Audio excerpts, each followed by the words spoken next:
இன்றைக்கி நம்ம recreation look தாங்க பார்க்க போகிறோம். அழகாக அதித்தி மேமோட புது படத்தோட ரீக்ரியேஷன் லுக் தான் பார்க்க போகிறோம். இதை வந்து ஃபஸ்ட் ரீக்ரியேஷனுக்காக நான் முதல்ல எனக்கு நிறைய டார்க் ஸ்பாட்ஸ் அண்ட் பிம்பிள் மார்க்ஸ்லாம் இருக்குது, அதை கவர் பண்ணிக்கலாம்னு சொல்லி காம்பேக்ட் பவுடர் மட்டும் போட்டுக்கிட்டேன். ஏன்னா ஃபவுண்டேஷன் போடல, அவங்களுக்கு எப்போவுமே கூவி மேக்கப் மாதிரி இருக்கும் ஸ்கின் ஃபினிஷில். அப்புறமா ஒரு நியூட் ஷேட் ஐ ஷேடோ போட்டு அப்புறம் மஸ்காரா போட ஆரம்பிச்சிட்டு கர்லர் போட்டதுக்கப்புறமா மஸ்காரா ரொம்ப ரொம்ப இம்பார்ட்டன்ட். அவங்க லைனர் வைக்க மாட்டாங்க அந்த லுக்கில். பார்த்திங்கன்னா அழகாக ஹைலைட்டர் தான் இருக்கிறதுலே ஒரு மேஜரான திங்கு.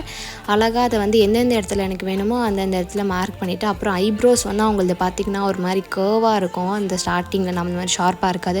அதனால் அப்படி பண்ணிவிட்டு நெக்ஸ்ட்டு வந்து லிப் பேலட் எடுத்து நான் அதில் இருக்க நியூட் ஷேடை வந்து ப்ளஷ்ஷாகவும் லிப்ஸ்டிக்காகவும் யூஸ் பண்ணிக்கிட்டேன். ஏன்னா அவங்களது அப்படியே ஸ்கின் ஃபினிஷில் இருக்கும். அப்புறம் அதோட தேவையான ஜுவல்லரிஸ்லாம் எடுத்துகிட்டு வந்து அதெல்லாம் போட்டிருந்தேன். வேறு லெவலில் இருந்தது எல்லாமே. ஃபைனலி இதுதான் அவுட்கம். எனக்கு தெரிஞ்சது என்னால் முடிஞ்சதை நான் ரீக்ரியேட் பண்ணியிருக்கேன்னு நினைக்கிறேன். அந்த மாதிரி இருக்கான்னு சொல்லிட்டு கீழே கமெண்ட் பண்ணுங்கள். நெக்ஸ்ட் என்ன ரீக்ரியேட் பண்ணலாம் அதையும் கீழே கமெண்ட் பண்ணுங்கள்.